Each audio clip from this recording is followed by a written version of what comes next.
Morning. Today is the 14th of April. It is actually the second day of counting the Omer, when we make a blessing. It was a commandment given way back when the Israelites came out of Egypt, and God told them to put aside an amount of 1 omer, a measure of wheat. Put it aside for 50 days, counting every day, until offering up these first fruits on what you would now call Passover, as I said yesterday. But today is the second day, so we make the blessing and we say, "Blessed are you, Lord God, everlasting and eternal living King of the universe, for you have sanctified us in your commandments and commanded us about the counting of the Omer." And today is the second day of counting the Omer. I'd like to share something with you from 1 Corinthians 15, verses 20 to 23. And reading from my Bible notes, although Passover often overshadows Sefirat HaOmer, which is the first fruits, this holiday has significance in the New Testament and is mentioned a number of times. 1 Corinthians 15, 20 to 23 shows the vital link of Sefirat HaOmer to the ministry of Messiah. As Paul teaches the believers about the doctrine of the resurrection, he makes an amazing connection to the biblical holy day. But the fact is that the Messiah has been raised from the dead, the first fruits of those who have died.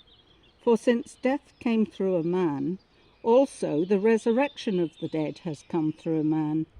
For just as in connection with Adam all die, so in connection with the Messiah all will be made alive, but each in his own order. The Messiah is the first fruits, then those who belong to the Messiah at the time of his coming. And that is you, belonging to the Messiah, who we know is coming very soon. Although many read this passage as a commentary on the order of the resurrection, Paul is actually making a technical reference to the holy day of Sefirat HaOmer, the first fruits. It is not merely that. Yeshua was the first to rise bodily from the grave, but that by so doing, he is the direct fulfillment of the Feast of First Fruits. This makes perfect sense as we reflect on the details of the day. Just a reading from my Jesus Calling today.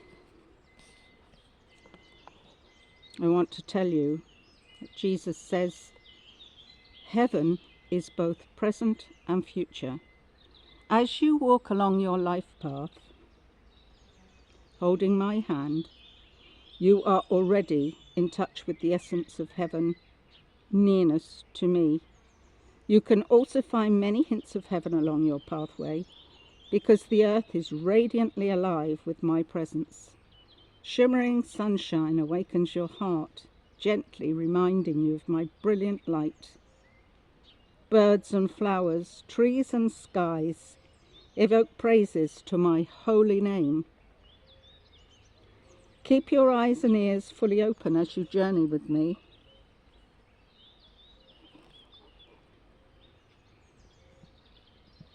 At the end of your life path is an entrance to heaven.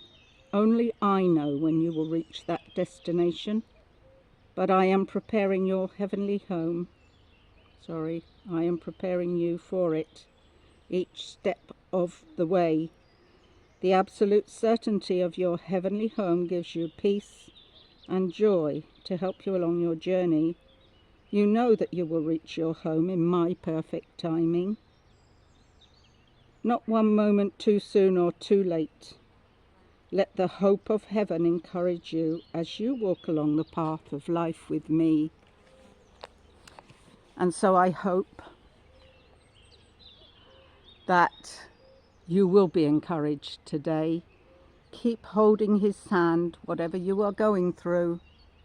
He is with you and he wants you to succeed and be with him one day in heaven. Shalom.